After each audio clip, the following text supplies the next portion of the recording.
morning, good afternoon, and good evening. Once again, this is Pastor Benny. Ako po ang inyong kaibigan, ang inyong pong kapamilya. At muli po ay nandito tayo para sa another episode po ng ating Word of Inspiration. So kapatid, kung ano man ang ginagawa mo ngayon, ay please samahan mo ako at talakayin po natin ang mga pangako sa atin ng Panginoon para po sa atin sa araw na ito. So, it's my pleasure to welcome you all dito po sa ating Word of Inspiration para sa atin sa umaga na ito. Praise you, Father God. In the book of Proverbs chapter 18, verse 24, sabi po dito, one who has unreliable friends soon comes to ruin, but there's a friend who sticks closer than a brother. Ito po ay isang episodes ng ating Word of Inspirations na tumatalakay tungkol sa pagiging regalo o handog ng Panginoon sa atin ng pagkakaroon ng mga kaibigan sa paligid natin. Alam niyo po, napaka-papalad po natin kung ikaw ay may kapatid, may kapamilya sa ating buhay sapagkat ito po ay isang biyaya sa atin ng Panginoon. Subalit isang bagay din pong nakita natin na ibinigay pala sa atin ng Panginoon ang mga tao sa paligid natin na magsisilbi hindi bilang kapamilya, ngunit higit pa sa isang kapamilya, at ito po ang tinatawag nating mga kaibigan.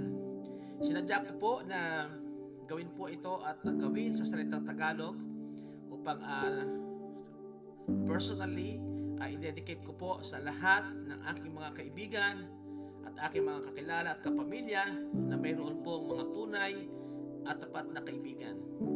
Ang sabi po rito, ang tunay na kaibigan ay higit pa sa isang kapatid. So kung ikaw ay may kapatid o wala kang kapatid, ang isang tao na may isang kaibigan na ibinigay sa kanya ang Diyos, ang sabi nito, higit pa ang kapatid na maituturing mo sa kanila.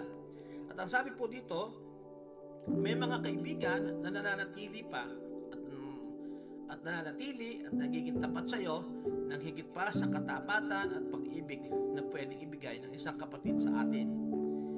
And friends, you know, friends are those people who know you well but like you anyway. Ito yung mga tao na pwede kang tanggapin, pwede kang maging totoo, at pwede kang sabihin kung sino ka, ano ang nangyayari sa iyo, ano ang naranasan mo sa buhay, ngunit patuloy at nananatili na kaya kang tanggapin ng walang panghuhusga sa ating buhay. So in truth, friendship, there's no judgment, there's no condemnation, or there is no discrepancy in terms of treatment sa bawat isa po sa atin, o yung mga tinatawag natin mga walang favoritism or biases. Ito pala ang katangian ng isang tunay na kaibigan. Ang kaibigan ay nakakasama maging sa panahon ng mga adversity o mga pagsubok. Proverbs 17:17. Hindi lang siya sa panahon ng mga kainaman sa buhay, pero siya po ay nakakasama maging sa mga panahon na kung saan ay punong-puno ng pagsubok ang ating nilalakaran. Kaibigan ay tunay na nakakasama sa panahon, hindi lamang kung ang araw ay nakasikat, kung hindi sa panahon ng panahon ay punong-puno ng bagyo, ng unos, paglindol at pagsubok. And the number 3, ang sabi po rito, ang kaibigan ay yung pwede kang maging totoo nang hindi ka natatakot na mahusgahan. Yung kaibigan na po pwede mong sabihin lahat. O pwede mong sabihin at hindi ka nagkakaroon ng pag-aagam-agam. Na po pwede kanyang talikuran o po pwede kanyang kamuhuyan o po pwede kanyang bumaba yung tingin sa iyo because of what you have been. Kung saan ka galing, kung ano yung nangyari sa iyo, naging matagumpay ka man o hindi, naging maayos ka man o hindi sa nakaraan, kaya kanyang tanggapin sapagkat mas mahalaga ang pagkakaibigan nyo kesa sa kung ano ka. Sabi nga ni Frank Rain, isa sa kanyang mga quotation, isang great inspirational author, sabi niya, what is a friend? I will tell you, it is someone with whom you dare to be yourself. Alam mo kapatid, napakasarap nung may kaibigan ka na po pwede kang tumawa, po pwede kang magsalita, po pwede kang umakto, and just be who you are. Yung po pwede kang maging relax at hindi mo kinakailangang magbalat kayo at magsuot ng maskara upang tanggapin kanya at mahalin kanya. Alam mo, meron ako isang kaibigan ipapayo sa iyo. Ang sabi rito, siya ay tinatawag tayong kaibigan. At sinasabi ko ngayon ay ating Panginoong Jesus. Ang sabi ni Lord sa John 15:15, I no longer call you servants because a servant does not know his master's business. Instead, Jesus Christ said, I have called you friends. For everything that I have learned from my Father, I have made known to you. Ang ganda, di ba? Ang gandang makita na ang sabi pala sa atin ng Panginoon, hindi kita tatawaging servant sapagkat yung servant hindi alam yung ginagawa ng kanyang pinagsisilbihan.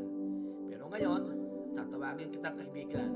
Sapagkat ang sabi dito, ang kaibigan, ang sabi ni Lord, lahat ng narinig ko sa aking Ama na nasa langit, ibibigay ko sa iyo at ipapaalam ko sa iyo. Ito yung pangako sa atin ng Panginoon. Alam mo, kay Lord, kaya niyang ibigay whatever that He has and He has received from our God the Father. Because the true friendship offers, the true friendship ay nagbibigay po, umuunawa, nagpapatawad, at nagmamahal. Tinatanggap ka kung sino ka at hindi kung magiging sino ka sa buhay mo. Si Lord, tinanggap ka niya sa kabila ng kasalanan mo.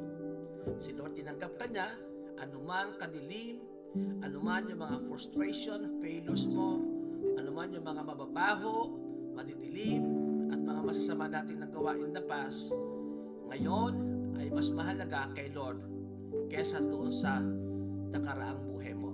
Si Lord, mas concerned siya sa kung sino ka at magiging sino ka kung siya ay yung tatanggapin at kung siya ay papapasukin mo sa iyong buhay at sa iyong puso bilang sariling Panginoon at tagapagligtas. Kay Lord, meron kang isang tunay na kaibigan. Alam ko marami sa atin, mga kaibigan natin, minsan iniwanan tayo at marahil yung iba sinaktan tayo. Marami din namang mga kaibigan natin ang nagmamahal sa atin, umuunawa. Tulad ko, marami akong mga kaibigan, lalo na sa aking bayan ng Hain, sa aking mga kaklase dyan sa San Agustin Academy, batch 1987. And I'm so thankful and I'm so grateful to the Lord. Marami sa inyo nakatapos, marami sa inyo ay lalo naging mabait, lalo naging matulungin. At hindi ko na isa-isahin ang aking batch 1987 sa San Agustin, Hain Nueva Ecija. Nagpapasalamat ako sa biyaya at regalo ng pagkakaibigan na mayroon tayo. Pero doon sa mga kaibigan namin na marahil iniisip mo, hindi ako naging masyadong matagumpay. Kapatid, tandaan mo ito. Ang pagkakaroon mo ng isang kaibigan sa piling ng mga tao sa paligid mo, mga kaklase mo, ay isa nang maituturing na isang malaking kayamanan sa ating buhay. Hindi ang tagumpay ay hindi lamang sa material na naabot mo o sa edukasyon na naabot mo. Kung ikaw ay naging totoo sa sarili mo at ikaw ay nakakatulong sa iba in one way or another, malaki man ito, maliit, sa harapan naman ng Panginoon, ikaw ay maituturing na isang tunay na kaibigan sa mga tao sa paligid mo. Muli po, sana po ay patuloy kayong pagpalain ng Panginoon. Enjoy the rest of your day, the rest of your week. At lagi niyo po tandaan ito, for every frustration and desperation, there is always an inspiration and a solution that can only be found in Christ Jesus. Stay safe always. God bless you. Lalo na po sa aking mga kabats, 1987 ng San Agustin Academy. Pagpalain po tayo ng Panginoon at God bless you all po. God bless. God bless.